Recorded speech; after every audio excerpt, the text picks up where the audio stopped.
Hello guys, एक बार फिर से आपका स्वागत है हमारे यूट्यूब चैनल डार्कली स्टडी में। मैं हूं आपके साथ मोहम्मद अरशद। और मैंने कल जो आपको वीडियो बताई थी या पिछली वीडियो में मैंने आपको बताया इसी चैप्टर में कुलाम का नियम और वैद्युत क्षेत्र क्लास 12 से है। इसमें मैंने बताया आपको वैद्युत बलरेखाएं कैसे निकलती हैं, कहाँ से कहाँ जाती हैं, और द्विध्रुव आघूर्ण के बारे में आपको बताया। मैंने एक एग्जाम्पल भी दिया था जो कि बहुत सॉलिड एग्जाम्पल था, आप देखें उसे, लिंक आपको डिस्क्रिप्शन में मिलेगा। एंड आज जो हम वीडियो स्टार्ट करने वाले हैं वो भी इसी चैप्टर से है, कुलाम का नियम और वैद्युत क्षेत्र। उसमें जो है आज मैं बहुत मोस्ट टॉपिक आपको बताने के लिए जा रहा हूँ, डिस्कस करूंगा आपके साथ, जो कि यूपी बोर्ड के लिहाज से देखा जाए तो बहुत ही इम्पोर्टेंट टॉपिक है। फ्रेंड्स, वो कौन सा टॉपिक होने वाला है तो बताता हूँ आपको कौन सा टॉपिक है। वो टॉपिक है फ्रेंड्स यहाँ पर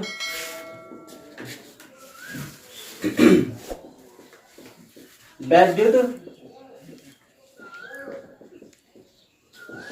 द्विध्रुव के कारण उत्पन्न वैद्युत क्षेत्र की तीव्रता।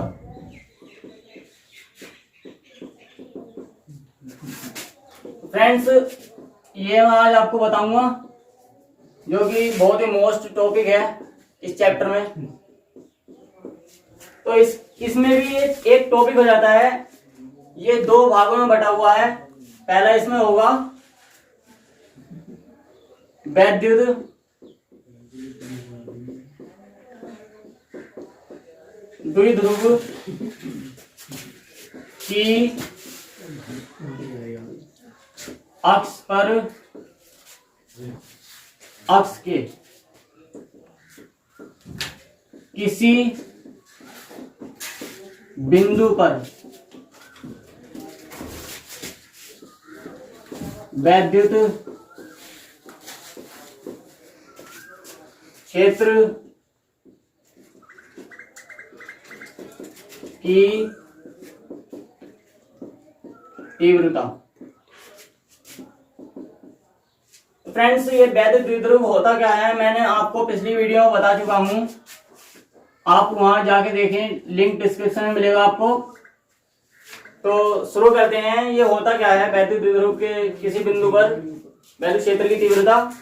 तो सबसे पहले मैं आपको यहाँ पर इसका पिक्चर जो है वो क्लियर कर देता हूं, इसका चित्र जो है वो क्लियर कर देता हूं। तो सबसे पहले हम दो आवेश लेंगे, एक प्लस ले लेंगे Q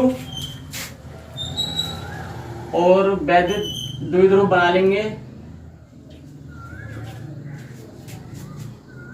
एक आवेश ले लेंगे -Q और उसकी अक्ष से किसी बिंदु पर, यानी कि उसकी अक्ष ये गई सीधी और कोई बिंदु हो गया है हमारा P, इस पर हमें वैद्युत क्षेत्र की तीव्रता ज्ञात करनी है। ये E1 हो गई और ये E2 हो गया। तो मैं इसे मध्य भाग में बांट देता हूं दो भागों में, जो कि O हो जाएगा बिंदु, और ये हम इसको A मान लेते हैं, इसको B मान लेते हैं। वैद्युत द्विध्रुव की जो लंबाई हो जाएगी वो 12 हम मानेंगे। तो यहां से यहां तक की लंबाई L मध्य बिंदु है, और यहां से यहां तक की लंबाई भी L, और इसके मध्य बिंदु से दूरी, जो इसके मध्य बिंदु से हमें P दूरी पर वैद्युत क्षेत्र की तीव्रता ज्ञात करनी है। तो फ्रेंड्स, इसके अनुसार ही हम थ्योरी लिख लेंगे अपनी। तो थ्योरी लिखते हैं, चले।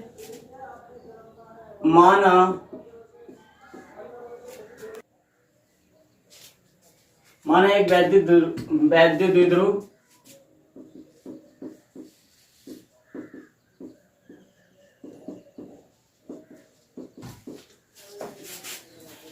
जिसका मध्य बिंदु O है। तो एक वैद्युत द्विध्रुव Q और -Q तक जिसका मध्य बिंदु O है। फ्रेंड्स, इसका मध्य बिंदु जो हो गया O हो गया, जो दो बिंदु आवेशों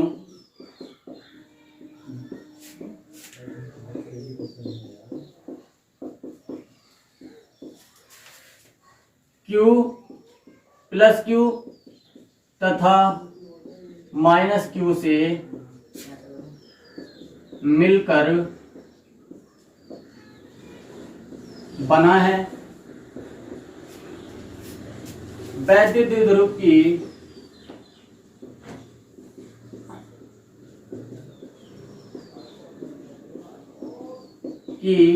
लंबाई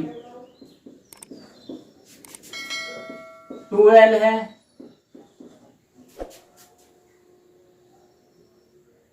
वैद्युत द्विध्रुव की लंबाई 2L है और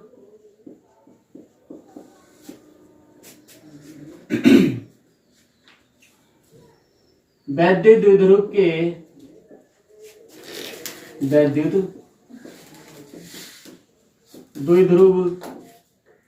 के मध्य बिंदु O से वैद्युत द्विध्रुव की अक्ष पर कोई बिंदु P है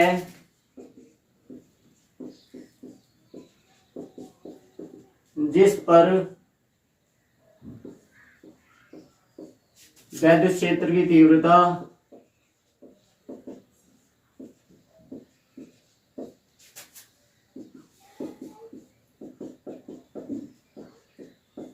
ज्ञात करनी है।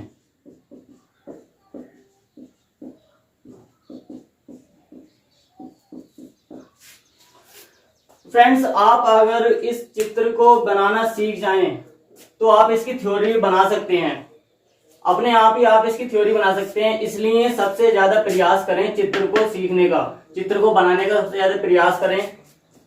तो आप इसको नोट करें, फिर मैं आगे बताता हूं इसी में चलते हुए।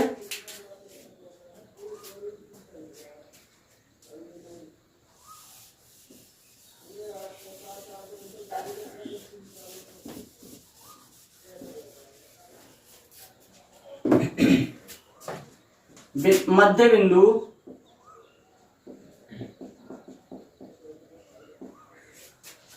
O से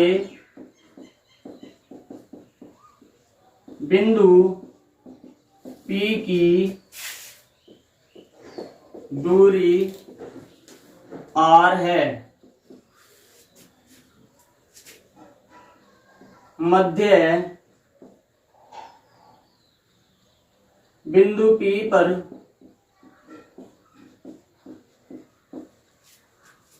वैद्युत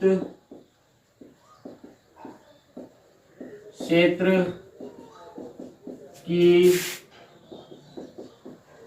तीव्रता E है। तब फ्रेंड्स, देखते हैं अब क्या होता है दोस्तों।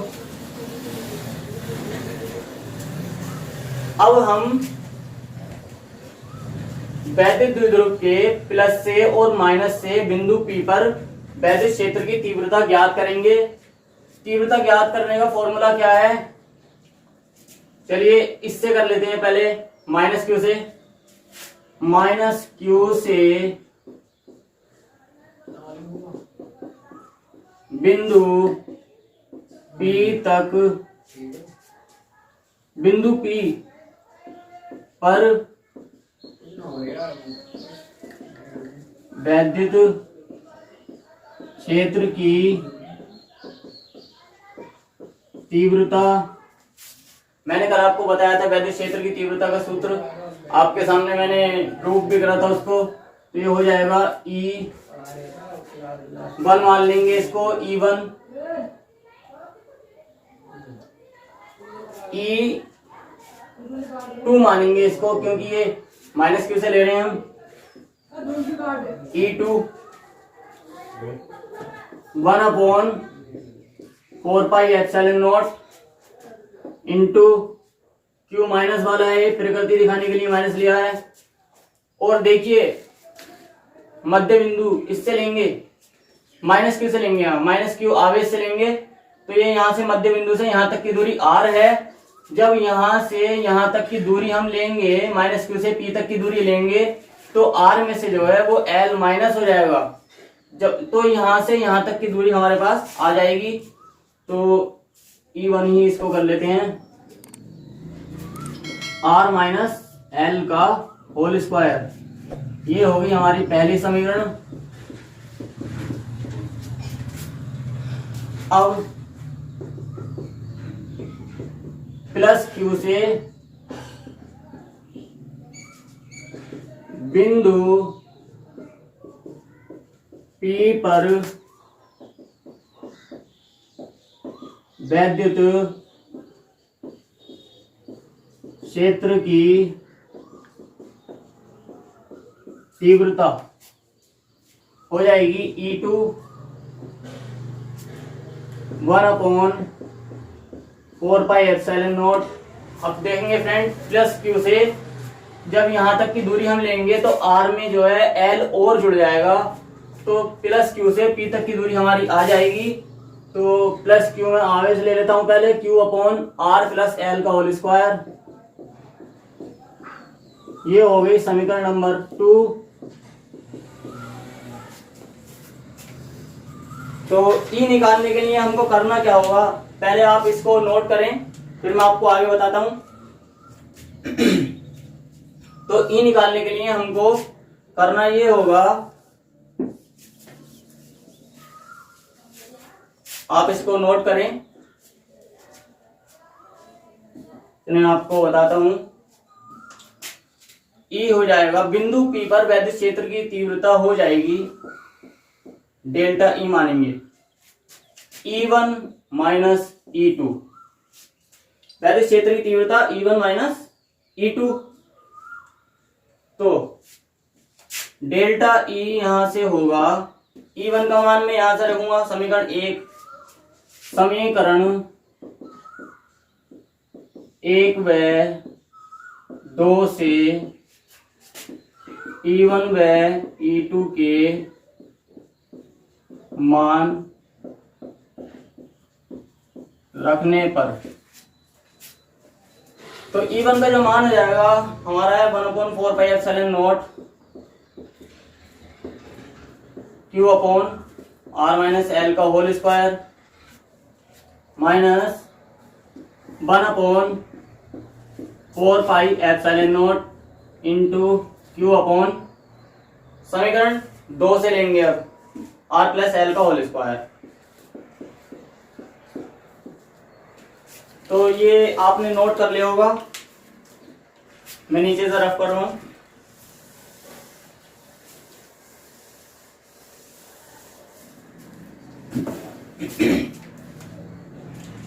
तो delta E is equal to हो जाएगा हमारा 1/4πε0, मैंने कॉमन लिया और यहाँ पर क्यू भी मैंने कॉमन ले लिया, तो ये हो जाएगा 1/r माइनस एल का whole square minus 1/r plus L का whole square. Delta E is equal to 1/4πε0 into Q, और मैं इसका एलसीएम लेता हूं, r माइनस एल का whole square into r plus L का होल स्क्वायर। एलसीएम मैंने ऐसे ही ले लिया, तो यहाँ पर आ जाएगा r प्लस एल का whole square minus r minus L का होल स्क्वायर। सोल्व करते हैं दोस्तों इसे, 1/4πε0 इंटू क्यू, इसे सोल्व करने के बाद आता है r square plus L square plus 2rl, और माइनस ऐसे लिखेंगे r square plus L square minus 2rl upon ये सोल्व करने के बाद आएगा फ्रेंड्स हमारा r की घात 4 माइनस r की घात 4 माइनस l की घात 4। कट जाएंगे वो आपस में। Delta E is equal to हो जाएगा 1/4 pi epsilon naught into Q. यहाँ पर r square plus l square plus 2rl और माइनस ये माइनस का हो गया r स्क्वायर, ये माइनस का हो गया l स्क्वायर और ये प्लस का हो गया क्योंकि माइनस और minus plus 2rl upon r की घात 4 माइनस l की घात 4। यहाँ पर r स्क्वायर और l स्क्वायर से ये खत्म दोनों, यहाँ ये दोनों जुड़कर 4rl हो गया। तो delta E is equal to हमारा हो जाएगा 1/4 pi epsilon naught into Q और 4rl अपॉन और ये यहाँ पर r square minus l square का होल स्क्वायर। और फ्रेंड्स यहाँ पर मैं आपको एक बात बता दूं, मध्य बिंदु O से P तक की जो दूरी है वो r है और मध्य बिंदु O से माइनस Q तक की दूरी l है और मध्य बिंदु O से प्लस Q तक की दूरी भी l है। तो r जो है वो l के इक्वल नहीं है, यानी कि r जो l से बहुत बड़ी हो जाएगी, इसलिए हम l को इज लेस देन करते हैं, ग्रेटर लेस देन r, यानी कि l जो है वो r से बहुत ही छोटा मान लेंगे। तो हम लिख सकते हैं l r की तुलना में नगण्य लिख सकते हैं, l r की तुलना में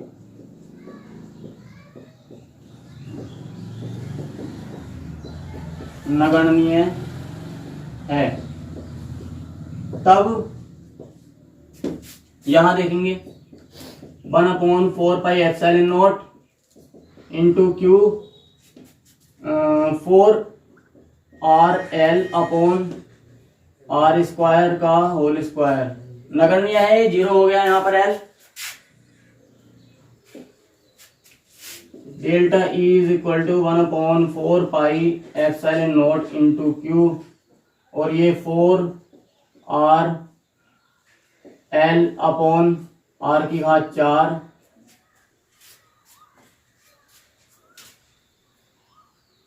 यहां से यहाँ है r और ये r से एक r कैंसल। तो delta E is equal to 1/4 pi epsilon naught into Q और 2 इंटू 2l अपॉन r की घात 3। और मैं डेल्टा E को लिख दूंगा, delta E is equal to मैं लिख सकता हूं यहां से 1/4 pi epsilon naught into 2ql into 2 upon r cube. ये फ्रेंड्स मैंने 4 को 2 इंटू 2 में तोड़ लिया, 2 गुणा 2 में तोड़ लिया। तो मैंने आपको बताया था कि P इज इक्वल टू जो होता है 2ql। पीछे वीडियो में मैंने आपको बता दिया है, ये वैद्युत द्विध्रुव है, द्विध्रुव आघूर्ण, P को कहते हैं हम वैद्युत द्विध्रुव आघूर्ण। तो इसलिए 2ql के स्थान पर मैं delta E is equal to 1/4 pi epsilon naught into P गुणा 2 अपॉन r क्यूब और delta E is equal to 1/4 pi epsilon naught 2p upon r cube. और फ्रेंड्स यही जो है हमारा वैद्युत द्विध्रुव की अक्ष के किसी बिंदु पर वैद्युत क्षेत्र की तीव्रता हो जाएगी। आप इसको नोट करें, बहुत ही मोस्ट टॉपिक है यूपी बोर्ड के लिहाज से, यूपी बोर्ड के लिहाज से ये बहुत ही मोस्ट इंपोर्टेंट टॉपिक है। दोस्तों आई होप ये आपको समझ में आया होगा। मैं एक बार और आपका डाउट क्लियर करने के लिए इसको समझा देता हूँ। तो मैंने फ्रेंड्स करा क्या, थ्योरी तो आप लिखे लेंगे, ये चित्र भी आप बनाए लेंगे। मैंने चित्र में क्या करा, एक द्विध्रुव आघूर्ण बनाया, उसकी अक्ष के सामने एक बिंदु P लिया। बिंदु P पर वैद्युत क्षेत्र दो भागों में बट गया, वैद्युत क्षेत्र दो भागों में बट गया, E1 और E2। E1 और E2 में बटने के बाद करते हैं, जब माइनस Q से हमने वैद्युत क्षेत्र E निकाला, E1 माइनस Q से E1 पर लगेगा और प्लस Q से E2 पर लगेगा वैद्युत क्षेत्र। तो देखिए माइनस मैंने E1 वैद्युत क्षेत्र निकाला, तो R माइनस L ये कहां से है मैं बताता हूं।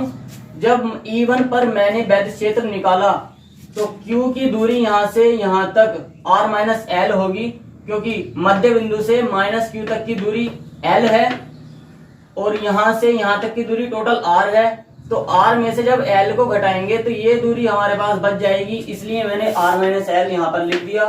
और E का जो सूत्र होता है मैंने कल आपको बताया था, 1/4 pi epsilon naught into Q upon R square. अब फ्रेंड्स R स्क्वायर की जगह मैंने R माइनस L कर दिया, क्योंकि मुझको दूरी ये वाली लेनी थी, इसलिए मैंने R माइनस L कर दिया यहाँ पर।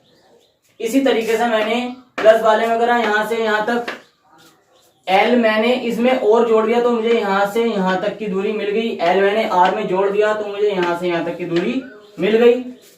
फिर मैंने यहाँ पर सोल्विंग करी, 1/4 pi epsilon naught into Q मैंने यहाँ से कॉमन ले लिया, क्योंकि ये दोनों में से कॉमन आ रहा था। आप देख लीजिए 1/R माइनस L का whole square minus 1/R plus L का होल स्क्वायर। मैंने यहाँ पर एलसीएम लिया, एलसीएम दोनों का ऐसे ही आ गया गुणा में करके। फिर मैंने सोल्व करा इसको, और नीचे की जो गुणा करी मैंने, ये दोनों गुणा में ही है, तो R minus L into R plus L को हम एक साथ लिख सकते हैं और इस पूरे का होल स्क्वायर कर सकते हैं। R स्क्वायर ये बना हमारा A minus B into A plus B, A square minus B square का सूत्र यहाँ पर बन गया, तो मैंने बना दिया A स्क्वायर माइनस बी स्क्वायर, उसका भी होल स्क्वायर यहाँ पर है। तो यहाँ पर मैंने जब सोल्व करा, मैंने L को इतनी दूरी को R से कंपेयर करा दिया। L R की तुलना में बहुत ही छोटा है, इसलिए मैंने इसको नगण्य मान लिया।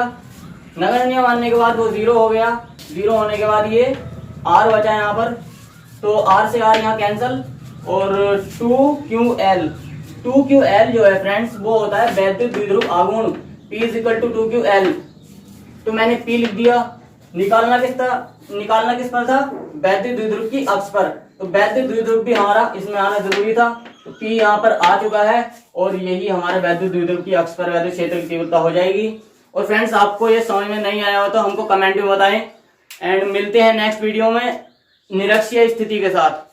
ये यहाँ पर मैंने अक्षीय आपको बताई है, उसमें बताऊंगा कि निरक्षीय स्थिति में कैसे हम वैद्युत क्षेत्र की तीव्रता किसी बिंदु पर निकाल सकते हैं।